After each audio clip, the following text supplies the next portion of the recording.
Welcome to the Tech Egg. Don't get scrambled. Enjoy the video.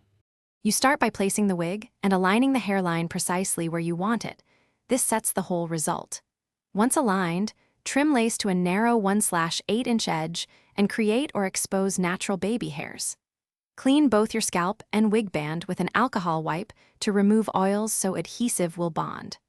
Apply a thin bead of wig glue or secure with tape along the perimeter, pressing lightly. Make sure to let adhesive tack for 30-60 seconds before laying lace for best hold.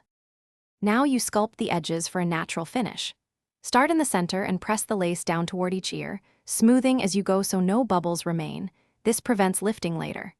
Use an edge brush with a pea-sized amount of gel to define baby hairs and create soft swoops. Tap, don't drag, so you don't disturb the bond. Once the glue has fully set, carefully trim any excess lace close to the hairline with small scissors. Make sure trimming follows the hair growth pattern for realism. Finish by smoothing and setting the edges.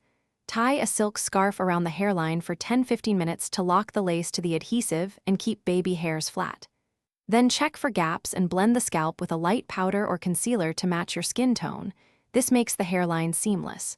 If an edge lifts, remove the lifted section, clean residue, let dry, and apply a small dab of adhesive. Press and rewrap. Remember to avoid heavy oils near the perimeter to maintain hold. Thanks for watching. Consider subscribing if I helped unscramble your problems.